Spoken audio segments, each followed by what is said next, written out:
Hey guys, Big Pop Guide Part 4 brought to you by Myzzrym today, and we're gonna take a look at learning a hero, which is one of the easiest and one of the hardest tasks in Dota 2. Before we start, I just wanted to say that some people have complained that there's nothing to see in the videos. There's only, something to listen to, and there's no video editing. So, I want to make it clear that the Big Pub Guide is something I do in my spare time when I have not a lot of time to offer, and that means I'm not going to do any video editing. It's just to keep my channel alive and give some tips and advice to people. When I have more time, I prefer going and work on the Advanced Mechanics video as well as League of Legends 2 Dota 2, so those are already two series that I'm trying to work on. And since I don't have a lot of time, I'm just making those videos very quickly. So today, as I was saying, learning the hero. So of course, learning the hero, why is it one of the easiest tasks? Is because it's something very concrete. You know what you have to learn. It's about the cooldowns, the damage, the range, everything. But it's concrete. It's something you can see. It's some numbers you can remember. Whereas if I tell you, now you have to work on positioning and game sense, it's something that is absolutely, not concrete. So, how do I say that? It's basically very vague. It's something that game sense you can't really develop because you know how to develop that. It's, oh, you have to do that to develop game sense. No, it's just by playing. And map awareness and positioning, it's the same thing. It's always depending on what's happening. There's no real guide and very, very good guidelines for that. It's all about experience.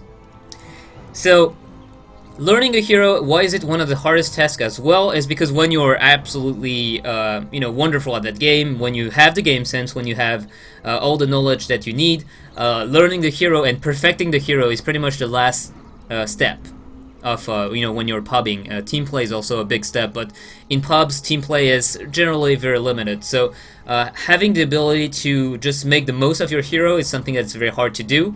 But it's not something we're going to cover here. If you actually want to know more about a hero, how it's played in the very high bracket, try to watch some pros play their favorite hero. For example, No Tail playing Meepo. You may pick a thing or two when watching him, but this is not what we're going to cover here. We're just going to cover the basics. About the second stage is learning just the hero for getting a general sense of that hero and just being able to play him without being a big feeder. So, let's start off. First thing you want to know when you're picking a hero is how he feels. There's nothing really concrete about that, but example, if you pick Crystal Maiden, you will see that she's very slow at level 1, 280 speed. It's not something you have to remember by heart because it might be too much information at once. You don't want to focus on having the numbers by heart. You just have to focus about the concept of the hero when you're trying to learn the game and you're just at the beginning. And the better you're getting and the more important those numbers are going to become to have those little plays. But at the beginning, just try to get a sense of that hero. So Crystal Maiden level 1, 280 movement speed. That means she's slow. She's very slow. Luna, on the other hand, 330 movement speed at level 1. That means she's very fast for a hero at level 1. And this is something you will realize when you're just playing, and you will say, oh, well, if I play Luna, for example, and getting chased, I can just run away in a straight line, and I'll be okay, because I'm just so fast. And then, the other moment you're going to be playing Crystal Maiden, and you're realizing, oh, crap, I'm running away like I do with Luna, but they are catching up to me, and I'm dead. So those things you just have to keep in mind, like movement speed, those small things that it's just a general sense. So that means when you're playing Crystal Maiden, you can't just run. You have to use the spells before running. You have to juke. You have to do things like that. Luna as well, but sometimes with Luna you can just brute force your way out by just running. So this is one first thing. Second thing is also the range of your hero. Like if I create Zeus, for example, well. Create hero. Isn't that his name, Zeus? Oh, okay. So Zeus, they actually spell it with 2 U in the create hero. So Zeus is a ranged hero, but he only has 350 attack range. So if I attack an enemy, you see that he has to get very, very close. Whereas with the Crystal Maiden, I can attack from 600 range. So this is something to keep in mind as well. melee hero, range hero, attack animation. That is very important. Very good. So I'm going to create, for example, yeah, this Rubik is going to be the punching bag here. And you see that, for example, if I want to attack Rubik with my Crystal Maiden, I have to lift my scepter first, and then the projectile is going to fly, and then it's going to damage him. If I attack him with Sniper, it's just going to be click, and immediately Sniper is going to shoot, and the projectile is just so fast that it almost damaged Rubik instantly. This is something else you have to keep in mind, because when you're going to last hit, creeps, you have to take the time of the animation plus the time of the projectile flying to be sure to get the last hit. So it's actually pretty hard if you're not used to your hero's animation. When you're playing Lina, for example, you may be attacking too late, and that means the creep is almost dead, and you're gonna shoot your fireball because you're like, oh yes, nice, a creep kill, and then the creep is gonna die while the fire is in the air, and you're like, oh, sad face. And then you switch to Sniper, and you're like, okay, so this time I have it. And then you're gonna see the creep having a bit more health, and you're saying, okay, so my projectile is gonna be in the air, I have to attack now. And then you attack too early, and the creep doesn't die. And then the enemy denies it. You're gonna be kind of sad too. So this is something to keep in mind. Attack animation, it's very important, and that is something that League of Legends players sometimes feel like it's lagging or something, because it doesn't feel responsive. It is because the attack animation, the cast animation, the turn rate is slower in Dota 2 in general. So that means you have to be careful. Turn rate is something that is also very important, because if I want to cast a spell on Rubik, you have to see that I have to turn around. So if I want to cast a spell, it's not instant. You have to turn around and cast it. And it's something that you see, if I want to juke around or kite around, I have to take into account the moment where she turns, the hero turns. I'm going. So all those things, you don't have to know the exact number. For example, I know my animation on Earthshaker is something like 0.79 or something, but you don't really need to know that. You just need to know that Earthshaker, when he's using the Fissure, is going to take a long time. So if your enemy is running away, by the time you finish casting the Fissure, he will not be at the same time, the same place where you were actually clicking the Fissure. And this is something very important, because you will see the difference. I have the Rubik here, and Rubik has a very low cast animation. It's something like 0.1 second. So if I steal Fissure, Earthshaker casts Fissure. Just take a look at that. Hood, boom. Okay. Now Rubik casts Fissure. Immediate, instant. So that means if you're in a duel situation where both of you have like 20 HP left, and you know that if you cast the spell first, you're gonna win. Well, normally Rubik is gonna have the upper hand here because he can cast it immediately, where you have to just lift your totem into the air and then cast it. Another example here, if I tell him to cast the, you see? I told Earthshaker to cast the Fissure before I actually clicked on Rubik and cast the Fissure as well. So this is not about lag, this is about cast animation. It's something else that is very important, that you have to get the feeling. So now that all those little things are out of the way, let's get to the main course. The main course is oh yeah, before that also HP and mana pool. This is very important as well, because as opposed to League of Legends, usually your level 1 hero have very low mana pool and very high cost for spells. Sven, for example, here I have the stun and I'm gonna use it, and that's it. 182 mana pool, 140 mana for stun. And that's no stun for 2 minutes at least, because I don't have any regen for my mana. So HP, starting mana pool, also very important to keep in mind. And once you get all those things, you start to learn the hero with the spells. So Rubik, let's see. Okay, telekinesis, lift someone into the air, you read that, and then you take into account the mana cost and the cooldown. So the spells you pretty much have to read and know what they do.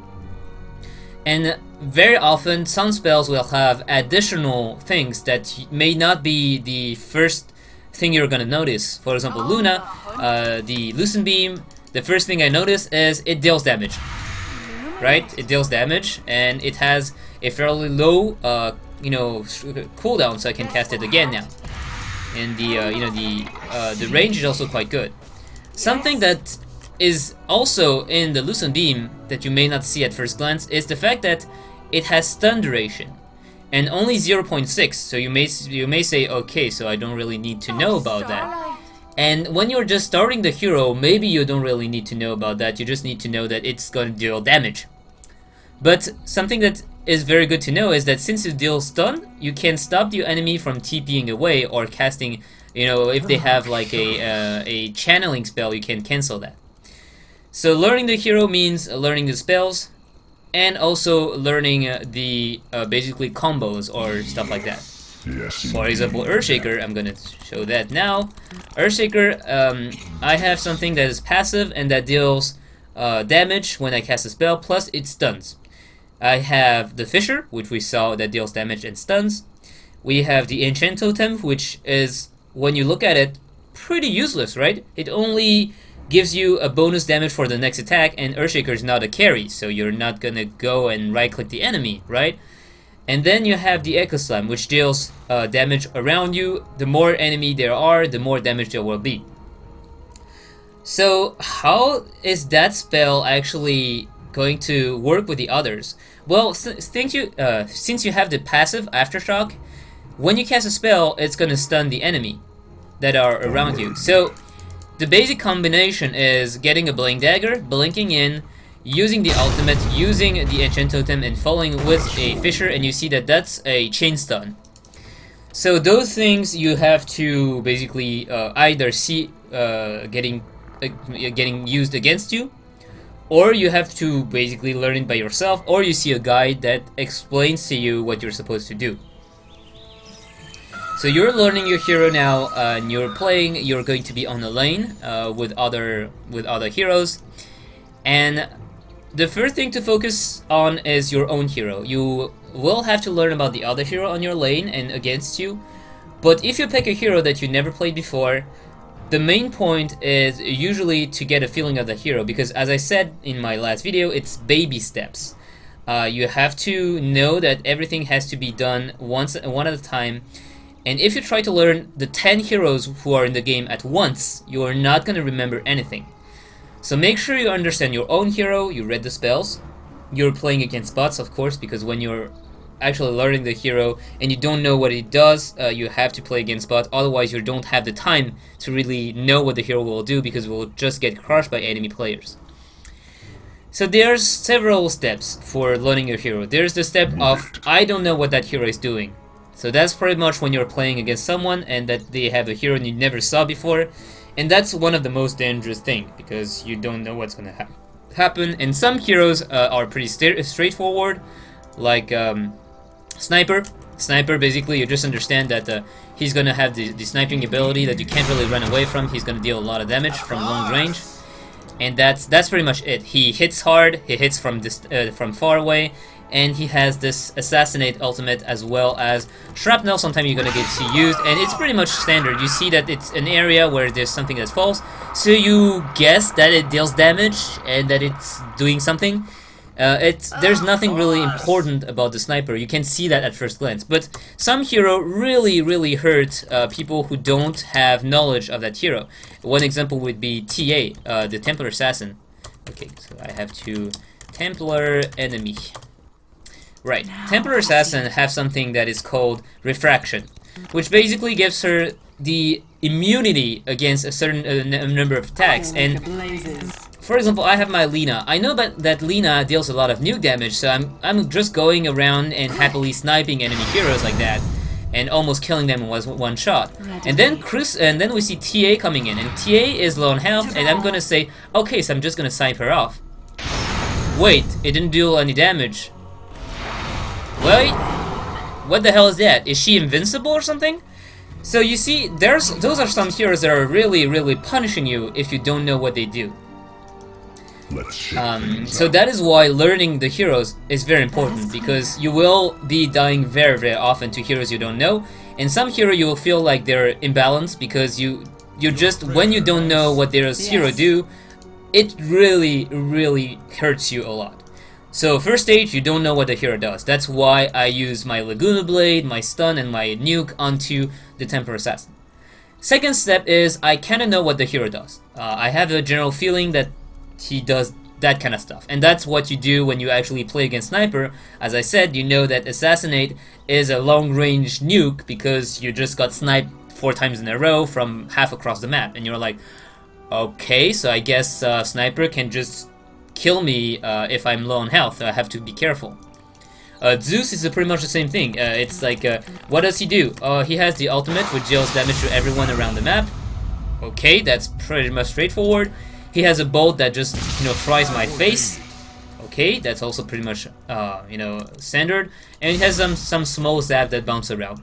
So I kind of understand what Zeus is about. It's about nukes, nukes, and nukes. So that's general feeling. That's step 2.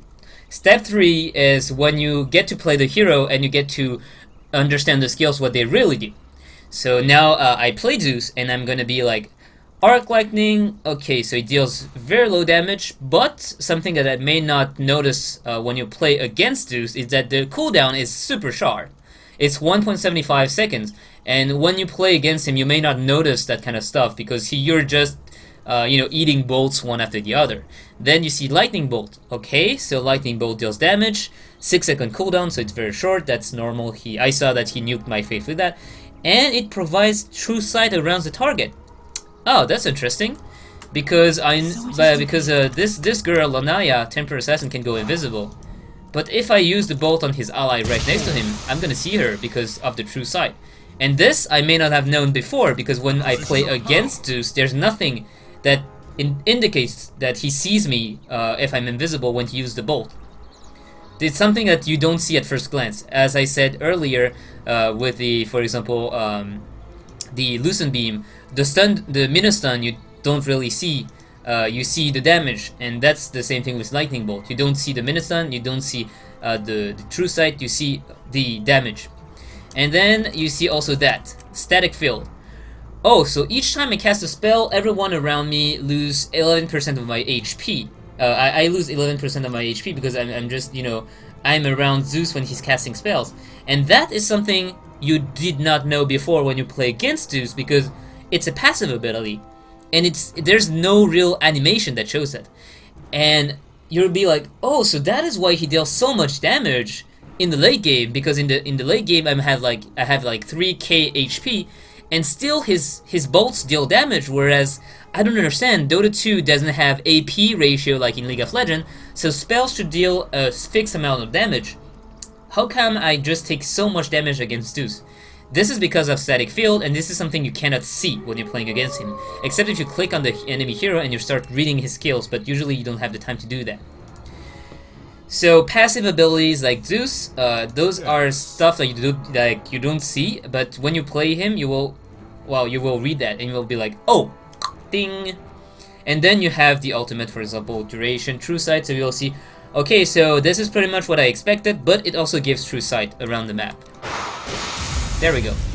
We saw her. So you see that even though, okay, so wait. There we go. This way I can actually select her. So you can see that even if I'm just nuking Rubik, the fact that Lanaya is right next to him and in the 1000 range vicinity, I'm gonna be able to deal damage to her as well, because of the Static Field. A position of power. So this is step 3, the step where you know what the hero does, and you you know what the hero does, and you know what the skills really do. You have a general sense about the the cooldown as well, but you may not know the exact number. You just know that Lightning Bolt deals a lot of damage, Arc Lightning deals not a lot of damage, and Stun the God Wrath deals not so much damage, but it's global.